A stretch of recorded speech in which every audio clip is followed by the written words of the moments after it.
Senro-Ret I. Here's an African here who set up the kingdom of Athens.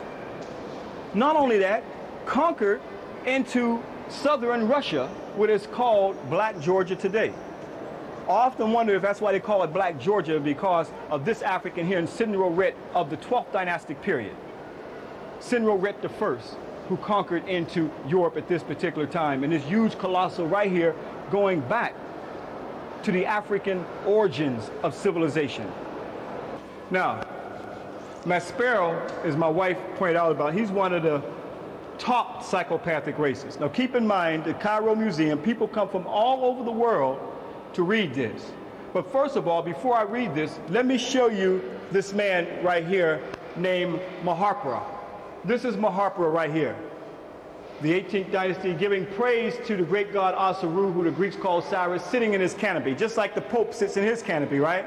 This is where they got the concept of the canopy from.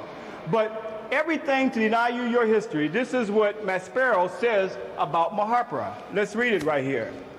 It says right here that Maharpura suggested that, Maspero suggested that Maharpura may have been the son of Thutmose IV and a negress. There were no negresses 3,000 years ago. At any rate, on a copy of the Book of the Dead found in a tomb and now exhibited on the wall of this room, Maharpura is depicted with his face black instead of the normal red. They were also the normal black.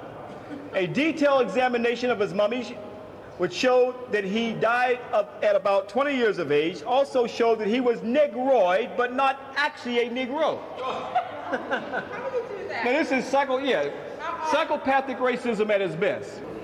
So Maspero made it a point to make sure that he would plant in all people's mind, he's negroid, but not actually a Negro. What is a negroid, but not actually a Negro? That's like saying he's Caucasoid, but not actually a Caucasian. Everything to deny the African story that's told right here in the African Nile Valley. Negroid, but not actually a Negro. So I want to point this out to show you the forces that we're up against, the forces that we're fighting. As I said before, many years I've come here, and Amenhotep III that you see right here was in the front, along with all the other Middle Kingdom pharaohs. And I came a year ago, and I noticed that he was missing. I didn't know where he was at. And it wasn't until I came back, after searching throughout all the museum, I find him in the back corner. In this back corner with pieces that you see are broken up. He is a major pharaoh of the 12th dynastic period, a time of high literature, a time that it was known as the second golden age of Kemet. This is a brother who took and built the pyramids in Hawara. This is the brother who made the black capstone put on top of this pyramid that you just saw. But why is he in the back corner? But you're going to see Nefret and Rahotep, those two figures. Once you see them, you'll recognize them because you see them in all the books in America. That's who they show you, who were irrelevant, who were not pharaohs, who did not build major sites and so forth, and one even questioned if they had anything to do with this. But we got to question, why is Amenhotep the third all the way in the back room, in the back corner for no one to see him, where he's been systematically moved out of the way? And I'm saying that this brother built his pyramid, like I said, in the area of Hawara. He's known as building the labyrinth, which is a very elaborate structure. Many rooms were in this labyrinth.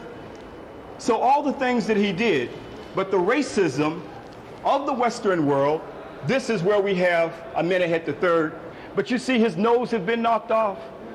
This is what we're saying. Like I said before, there's no one prototype that defines an African facial characteristic. Look among us, we have all types of facial characteristics, nose structure, and even color. This is what made us truly the people who we are, the mothers and fathers of the planet Earth. But systematically, the ones that got wide nose, thick lips, have been systematically trying to erase it from the public's eye.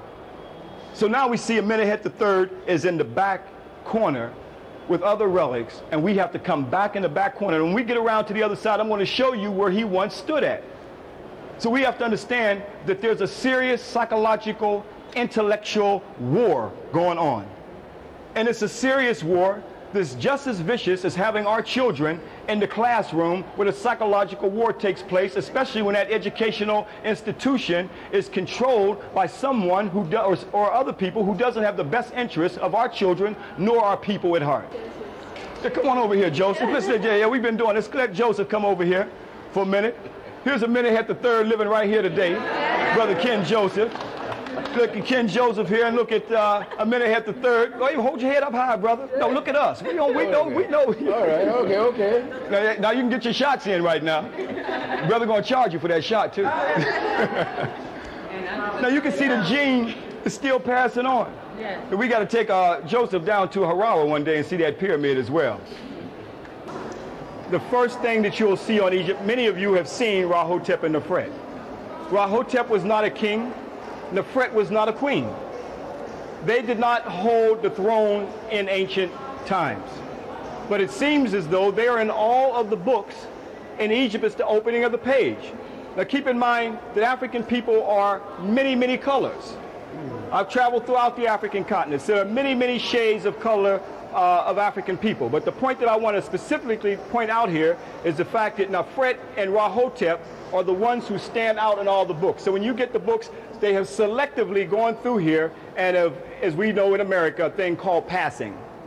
So they have systematically passed certain colossal pieces and so forth and artifacts. So Rahotep and Nefret are the ones who stand out in all the books, but when I showed you Amenemhat III, who should be standing right here because he was a pharaoh on the throne, who made the world's oldest road, built a pyramid in Harawa. They were not pyramid builders. So I want to point that out to show you that when you pick up a book, even when you go upstairs on your way out and you may pick up a book or just read through it, the first thing you'll see is Rahotep and Nefret. And you will not see some of the other African pharaohs that have been systematically taken out of the Cairo Museum. I remember back in 1985, he's no longer in the Cairo Museum. You see? He was there in 1985, but he's no longer here today. Do we know where he's at? No, I haven't found him yet. But I'm saying how Europeans systematically design Egyptology for people when they open up books to give you the impression that this is a white civilization. So you have to understand how the corruption, how Europeans are systematically trying to guide the minds of the people by putting images and representations of people there in front of us to make us think that this is the only way they looked. And that was not the case, and that's what I'm trying to put emphasis on here.